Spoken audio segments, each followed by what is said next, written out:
Alexei Navalny نے اپنے political career میں بہت سے اپس اینڈ ڈاؤنز دیکھے ہیں۔ ظاہر ہے وہ جس شخص کی مخالفت کر رہے تھے، جس سٹیٹ کے ساتھ ٹکر لے رہے تھے، پیوٹن جیسے پریزیڈنٹ کی مخالفت کر رہے تھے، تو ملٹیپل طریقوں سے، ملٹیپل ڈائریکشن سے ان پہ اٹیک کیا گیا، انہیں ڈرایا دھمکایا بھی گیا، انہیں بہت سی آفرز بھی کی گئی، انہیں بہت سے کیسز میں الجھایا بھی گیا، اور کئی دفعہ انہیں مرڈر کرنے کی بھی کوشش کی گئی۔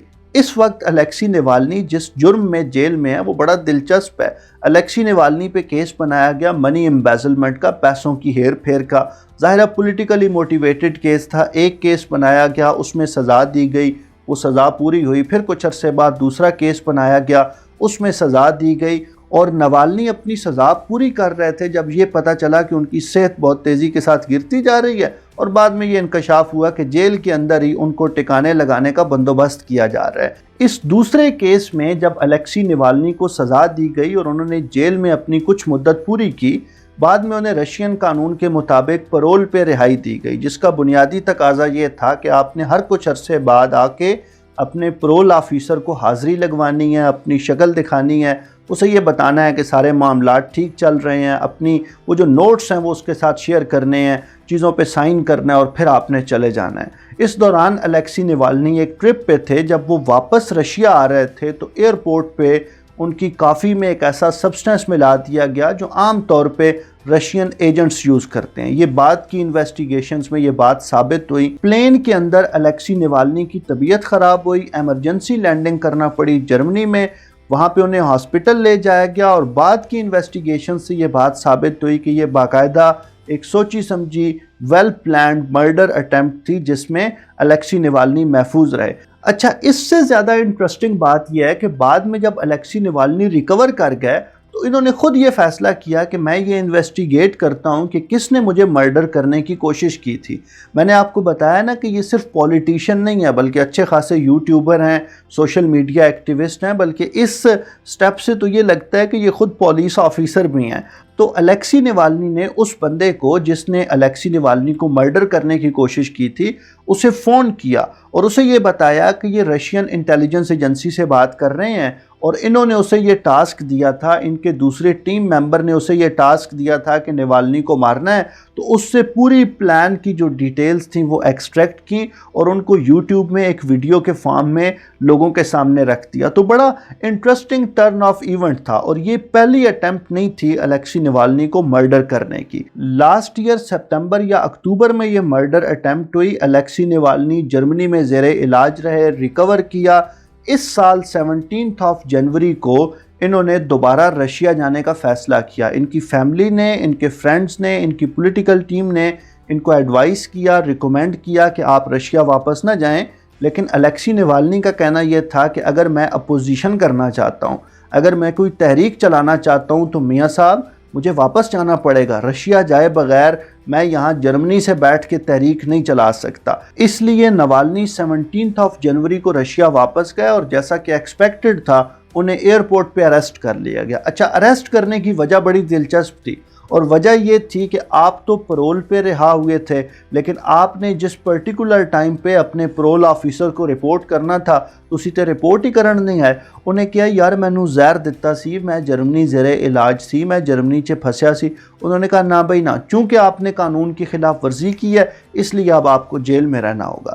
اس کیس میں وہ جیل میں ہیں، اور دوسرا کیس وہ ہے جو میں نے آپ کو شروع میں بتایا کہ انہوں نے دوسری جنگ عظیم میں حصہ لینے والے ایک رشین فوجی کو ڈیفیم کیا، وہ والا کیس ان پہ چل رہا ہے۔ اس کیس کی سماعت کے دوران الیکسی نوالنی نے جج سے ایک بات کی، انہوں نے کہا کہ پورے رشیا میں بلکہ پوری دنیا میں تیرے سے زیادہ تابع دار جج پیوٹن کو نہیں مل سکتا تھا، اس لیے میرا کیس تمہاری عدالت میں لگایا گیا، اور مجھے پتا ہے کہ تم نے کیا ڈیسیجن دینا ہے، تو جو ڈیسیجن آپ دینا چاہتی ہیں آپ دے دیں، مجھے اس سے کوئی فرق نہیں پڑتا۔ اس سے آپ اندازہ لگا سکتے ہیں کہ رشیا کے اندر نظام انصاف کی یا عدالتوں کی کیا حالت ہے، اور اپوزیشن کو اس پہ کتنا اعتماد ہے۔ لیکن اس کے باوجود الیکسی نوالنی اپنا کیس رشیا کی عدالت میں، رشیا کی زمین پہ، رشیا کی جیل میں لڑ رہا ہے۔ میاں صاحب دھیان دو۔ اب دوبارہ بات کرتے ہیں 17 جنوری کی، جب الیکسی نوالنی کو رشیا میں ماسکو ایئرپورٹ پہ اریسٹ کیا گیا۔ اس کے ٹھیک 2 دن بعد جنوری 19 کو ان کی یوٹیوب ٹیم نے، سوشل میڈیا ٹیم نے یوٹیوب پہ ایک ویڈیو پبلش کی۔ یہ 1 گھنٹے اور 52 منٹ کی ویڈیو ہے اور اس ویڈیو پہ اب تک 112 ملین ویوز آ چکے ہیں۔ اس ویڈیو میں پیوٹن کی کرپشن کو، ان کے پیلس کو، اس کی پوری ڈیٹیلز پرووائیڈ کی گئی ہیں، اس کی ڈرون فوٹیجز دکھائی گئی ہیں، اندر باہر سے اس کا پورا کچا چٹھا کھول کے لوگوں کے سامنے رکھ دیا گیا۔ یہ ویڈیو لوگوں نے دیکھنا شروع کی اور الیکسی نوالنی کی ٹیم نے لوگوں کو یہ باور کرایا کہ الیکسی نوالنی کو اریسٹ کرنے کی وجہ یہ تھی کہ وہ پیوٹن کی اور پیوٹن کی ٹیم کی کرپشن کو ایکسپوز کرتا تھا۔ لوگ گھروں سے باہر نکلے، احتجاج کا سلسلہ بڑھتا گیا اور اب حالت یہ ہے کہ رشیا میں اس وقت شدید سردی پڑ رہی ہے، سخت قسم کا ونٹر ہے، لیکن اس کے باوجود نہ صرف یہ کہ رشیا کے بڑے شہروں میں بلکہ چھوٹے شہروں میں، چھوٹے علاقوں میں بھی احتجاج کا سلسلہ پھیل چکا ہے۔ کچھ دن پہلے میں یہ بھی دیکھ رہا تھا کہ ان ڈیمانسٹریشنز کی وجہ سے رشیا کے جو ڈپلومیٹک ٹائز ہیں سویڈن کے ساتھ، جرمنی کے ساتھ، کچھ دوسرے ممالک کے ساتھ، وہ بھی متاثر ہو رہے ہیں۔ رشیا کا یہ الزام تھا کہ سویڈش اور جرمن امبیسی سے لوگ ان ڈیمانسٹریشنز میں شرکت کر رہے ہیں، اس وجہ سے انہوں نے وہاں سے کچھ لوگوں کو نکال دیا، جس کے نتیجے میں جرمنی اور سویڈن نے بھی رشین امبیسی کے کچھ لوگوں کو واپس بھیج دیا۔ تو ایک ڈپلومیسی میں جو میسج کنوے کرنا ہوتا ہے وہ دونوں ممالک اپنے اپنے طور پہ کر رہے ہیں۔ الیکسی نوالنی کی جو پہچان ہے وہ اینٹی کرپشن موومنٹ ہے، وہ پیوٹن کی اپوزیشن ہے، اور اس پہچان کے ساتھ الیکسی نوالنی نے پولیٹیکل سپیکٹرم پہ صرف اپنی جگہ نہیں بنائی بلکہ پولیٹیکل سپیکٹرم پہ چھا گیا ہے۔ لیکن بنیادی بات یہ ہے کہ الیکسی نوالنی کے قدم اپنی زمین پہ ہیں، وہ اپنی رشیا کی زمین کے ساتھ جڑا ہوا ہے۔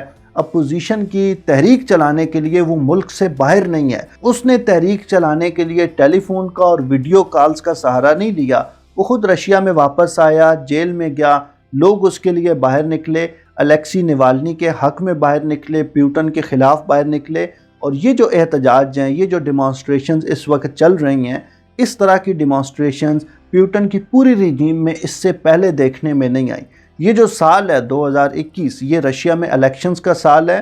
اگرچہ رشیا کی ڈیموکریسی اور پاکستان کی ڈیموکریسی میں کوئی بہت بڑا فرق نہیں ہے، لیکن اب دیکھنا یہ ہے کہ ان ڈیمانسٹریشنز کا کیا اثر پڑتا ہے رشیا کے انتخابی نتائج پہ۔ اس حوالے سے مزید جو اپڈیٹس ہوں گی ہم وہ بھی آپ کے ساتھ شیئر کریں گے۔ آپ لوگ ہمارا چینل سبسکرائب کیجئے، ہمارے ساتھ جڑے رہیے، اپنی رائے ضرور دیجئے۔ اللہ رب العزت آپ کو آسانیاں عطا فرمائے اور خلق خدا میں آسانیاں بانٹنے کی توفیق عطا فرمائے۔ بہت شکریہ۔